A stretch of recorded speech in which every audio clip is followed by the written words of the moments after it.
You're listening to Menopause Natural Solutions, episode 48, Vaginal Health during the Menopausal Transition.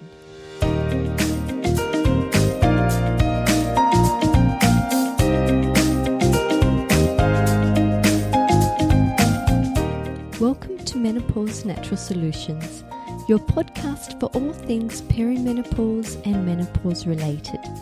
Stay tuned as naturopath Jennifer Harrington explains how to use natural therapies to transform your health and happiness.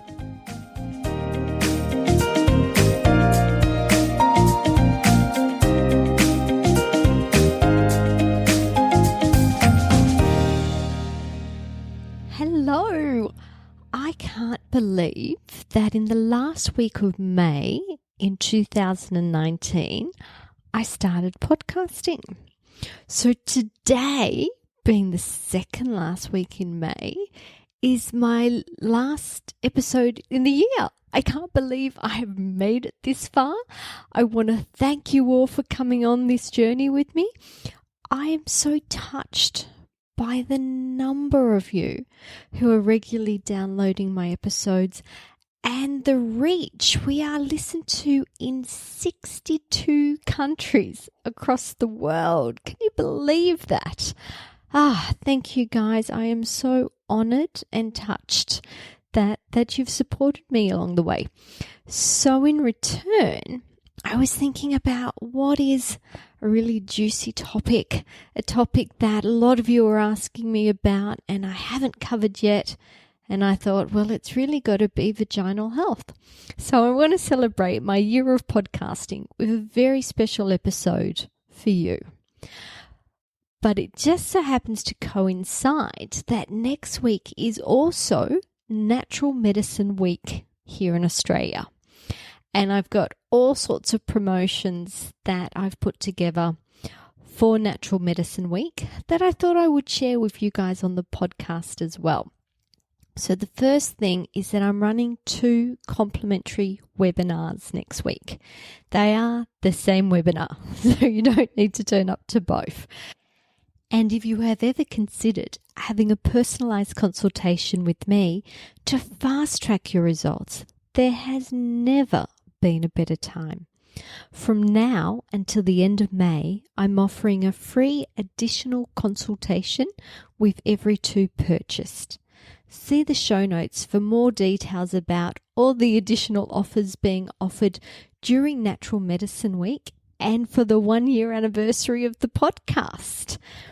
And if you have been enjoying this podcast over the last 12 months, I would really, really love it if you could rate, review, and tell a friend. The more people that know about the podcast, the more people we can help. So thank you for that. Now, on with the show. Vaginal health in menopause. Some of the most common symptoms that women experience during the menopausal transition in relation to their vaginal health is generalized discomfort, itch, pain, redness, being prone to infections, and even prolapses. What tends to happen at this stage in life is that as your estrogen levels start to drop, so does your collagen production.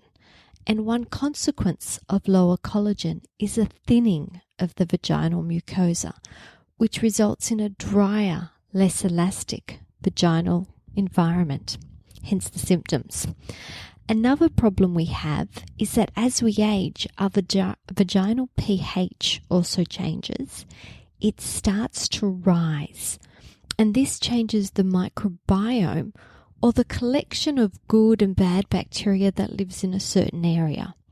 And the higher this pH gets, the more inviting it is for the bad bacteria. We really want to optimize vaginal pH, and that level would be around 3.6 to 4.5. But I've seen pHs in menopause even as high as 7. And this really is opening you up to infections. So we really like to see it, below 4.5 to help prevent things like bacterial vaginosis and thrush. you can actually find out what your vaginal pH is. If you go to a chemist or a pharmacist, you can buy yourself some pH paper, otherwise known as litmus paper. And you need it to be in at least 0.5 increments. And I've seen it as bad as just whole numbers, 1, 2, 3, 4, 5, that kind of thing. And I've seen it as specialized as 0.1, 0.2. So somewhere in the middle around the 0.5 mark is adequate. And just so you've got those numbers again, you're looking for 3.6 to 4.5. And what you do with this paper when you get home is you rip a strip off and you insert it about a third of a finger length inside your vagina and just place it on the wall. Leave it there for a few seconds and then take it out and compare the colour to the back of the kit. And this will give you an indication of what number you are. If you're under that 4.5 mark, there's no need to do anything. If you're creeping up, if you're heading towards the 7, it's really time to reach out to a practitioner because we do need to get that back down to help with your vaginal health. And what a practitioner can do is they can recommend specific vaginal probiotics, which you can wet and insert as a pessary, or in the US you call them vaginal suppositories, or they can even make you up other specific kinds of pessaries just to help reduce that risk and to optimize your pH. All right, what else can we do? Now, last week we spoke about vitamins for menopause, and I specifically spoke about vitamin A and vitamin E being tonics for your mucous membranes. So it's something that you can take orally, or I quite often use a compounding pharmacist and I get them added into specialized pessary formations for my patients. Vitamin C is also useful as vitamin C is a building block for collagen. So that can help to build the collagen, but it's also a good immune booster to help prevent infections. If we're looking at oils, whenever I think of something that's red and dry and inflamed, I think about oils helping to dampen that. And the sea buckthorn is a specific oil here. It is a mucous membrane tonic specific for dryness, especially dry vagina and dry skin. Yeah, fish oils can also work, but I found better results with sea buckthorn. And I generally recommend that you take it orally, just so you can get full body lubrication. But if it's a specific issue only with the vagina, then you can get it in pessary form. You can also look at certain herbal creams, and fennel cream is one that comes up a fair bit. That is really good in reducing vaginal itch, reducing dryness. There has been some information coming through about it also improving sexual function and sexual satisfaction. But that really is about reducing the discomfort of sex due to dryness. Tribulus is another herb worth pointing out. Tribulus is, again, this is interesting research at hand, but it may help to improve vaginal lubrication and increase genital sensations and the ability to reach orgasm. So there might be some of you out there that want to go and try that. So we spoke about pH testing, and that definitely is a good place to start. If that comes out problematic, what I quite often recommend next is specialized microbiome testing. I'm currently using In Vivo, although this does change from time to time. This testing isn't that expensive, but I probably wouldn't recommend that you go ahead with this unless you have a practitioner who can actually interpret the results for you.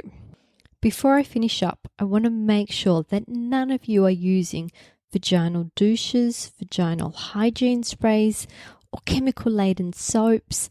Please keep in mind that your vagina is actually self-cleaning. You don't need to be using harsh and strong chemicals in that particular area. This just increases its sensitivity. There is actually more information in my book From Invisible to Invincible. There's a chapter in there on vaginal health. And I'm currently in the research stage of a program. And the program is actually also going to teach you how to make your own pessaries at home. So I'm very excited about this. You don't want to be at my house at the moment with all sorts of recipes and trials in the making. But anyway, guys, have an absolutely wonderful week. I hope to meet some of you in the webinar next week for Natural Medicine Week. And I hope to meet even more of you in person for one-on-one consultations. Guys, if you've had enough of the menopausal transition, if you don't want to be dealing with hot flushes and vaginal dryness and insomnia and mood swings anymore, seek help. There is a better way. You don't need to struggle through this on your own. And I would be more than happy to help see you through this transition and into a happier, healthier place on the other side. Have a wonderful week, and I can't wait to connect with you again. Bye for now.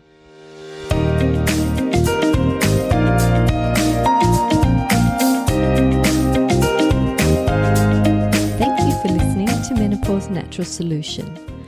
This podcast contains general information about menopause.